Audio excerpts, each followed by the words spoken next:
Salut la famille. Ça fait un bon bout de temps que je n'apparais pas. Aujourd'hui, je vais un peu parler d'un petit sujet qui m'intrigue. C'est l'importance des uns et des autres. Souvent, nous avons tendance à croire que nous sommes plus importants que les uns. Donc, il y a des gens qui croient que ils sont indispensables, quoi, dans la société. Donc, il y a certaines personnes qui croient que quand elle n'est pas là, rien ne peut marcher. Oui, vous pouvez avoir cette impression-là, que si je ne suis pas au travail, par exemple, tel boulot ne pourra pas marcher. Si je ne suis pas, par exemple, à l'atelier, telle machine ne pourra pas fonctionner. Si je ne suis pas, par exemple, dans un cabinet, tel dossier ne pourra pas aller. Donc, il y a des gens qui se font cette idée-là dans la tête. Mais je veux vous dire une chose. Personne, alors personne sur cette terre n'est indispensable. Non. Arrêtez de croire que sans moi, les autres ne pourront rien faire. Non.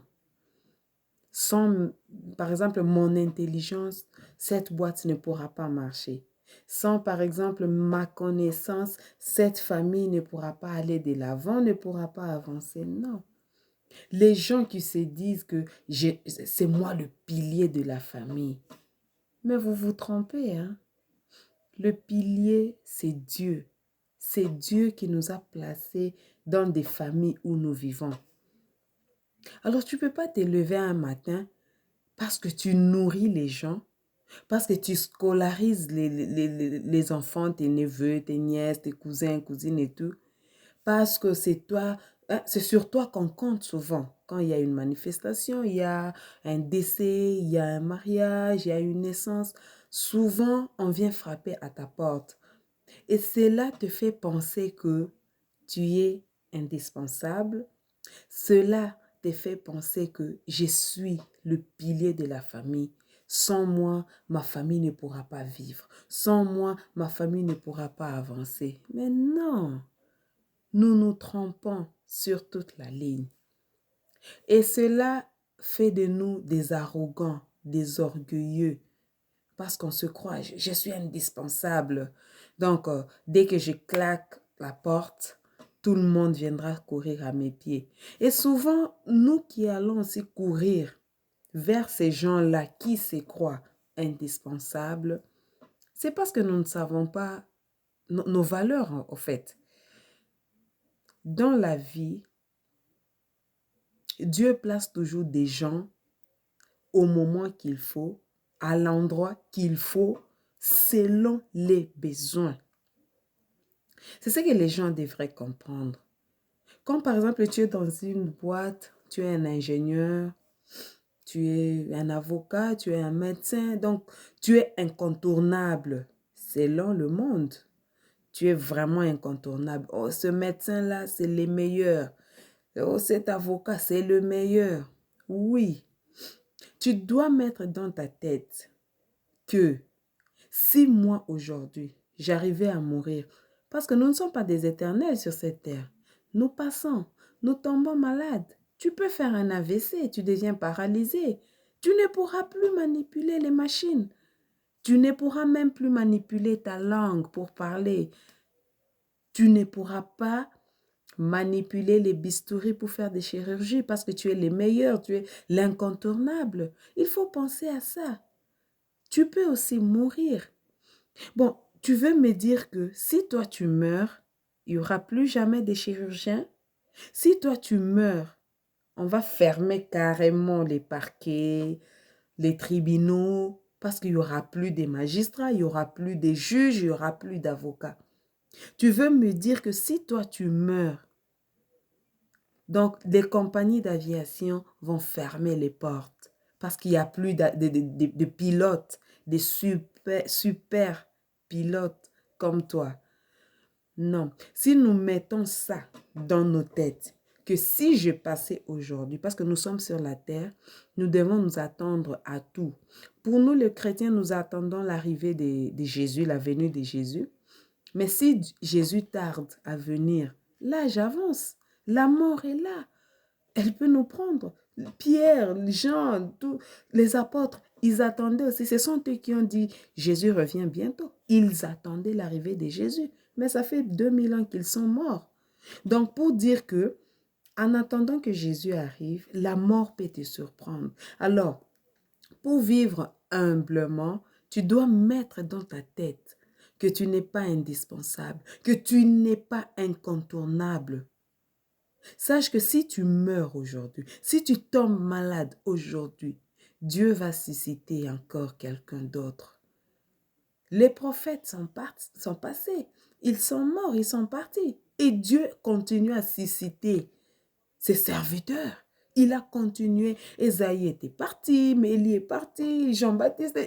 Ils sont passés, mais Dieu continue à susciter ses serviteurs. Donc, mon frère, ma soeur, toi qui te dis indispensable, toi qui se proclame le pilier de ta famille, tu te trompes. Tu n'es pas le pilier. Au contraire, le vrai sens du mot, de ce que tu es réellement, c'est le serviteur de ta famille. Dieu ne peut pas susciter 2 maîtres à la fois. Non. Dans un navire, on ne peut pas avoir 2 capitaines. Dans un avion, on ne peut pas avoir 2 pilotes. Non. Il y a toujours le pilote et le copilote. C'est-à-dire quoi? Dans chaque famille, Dieu choisit toujours une personne qui l'élève. Et cette personne, quand Dieu t'a choisi, c'est pour que tu sois au service des autres. Non, il ne faut pas te taper la poitrine. Je suis le pilier de la famille. Sans moi, ma famille ne pourra pas avancer. Sans moi, non. Tu deviens tellement arrogant, tu deviens tellement orgueilleux. Et chez nous, en Afrique, généralement, ces gens-là meurent tôt. Et qu'est-ce qu'on dit? Non, ce sont les sorciers qui l'ont bouffé. Ce sont les sorciers qui l'ont tué. Pourquoi? Ils étaient jaloux de lui parce que c'est lui le pilier de la famille. Vous aussi, nos familles, c'est vous qui tuez ces gens-là de si tôt. Hein? C'est à cause de vous, à cause de vos paroles. Vous élevez tellement les gens. Ah, notre frère là, c'est lui vraiment, sans lui. Notre soeur, c'est elle, sans elle. Dieu n'aime pas ça. Dieu a dit, ne partage pas sa gloire avec qui que ce soit. Mais quand vous commencez à élever votre frère, votre soeur, par exemple, qui est dans la diaspora quelque part, chaque mois, il vous envoie l'argent et ceci, cela. Et vous êtes là en train d'élever cette personne. Et cette personne aussi, insensée qu'elle est, oui, tu es insensé. Quand tu te prends pour le pilier de la famille, tu te prends pour l'incontournable de ta famille, tu te prends pour l'irremplaçable, l'indispensable, mais tu es insensé dans ta tête.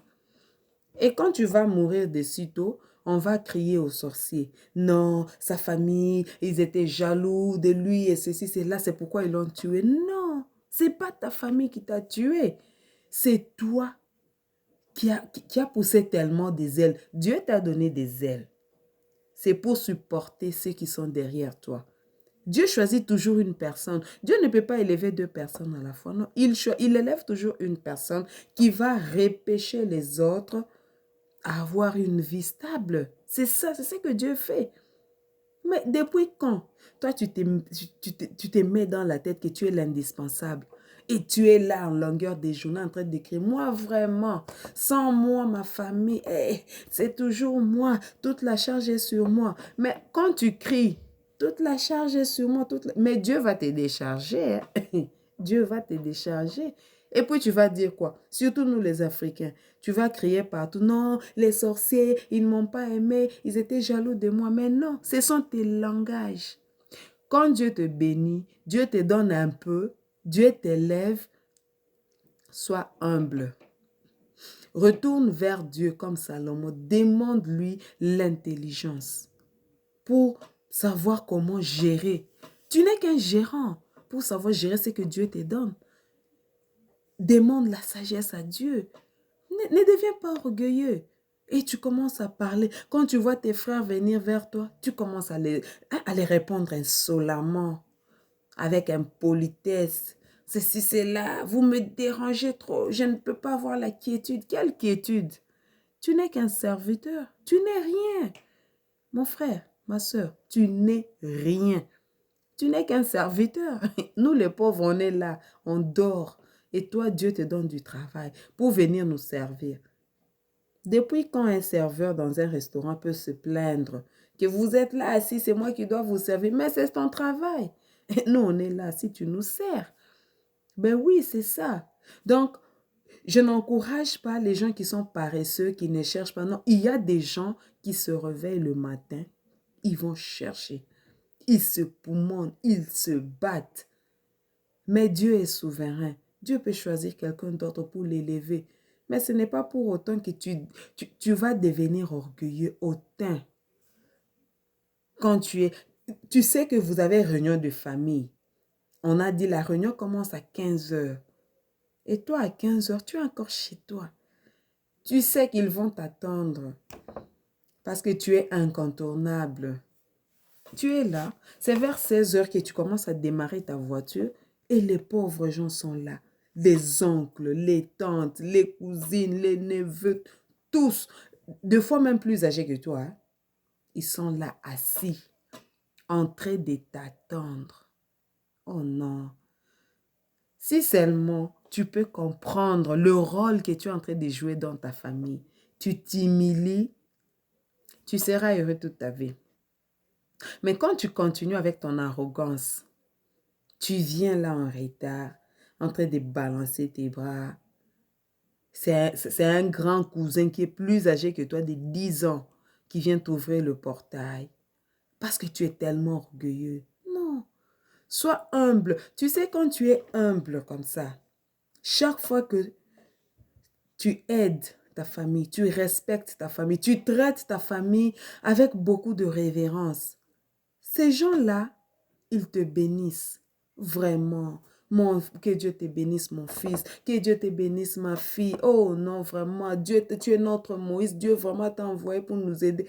Il prononce des bonnes paroles en ton égard. Mais tu es là.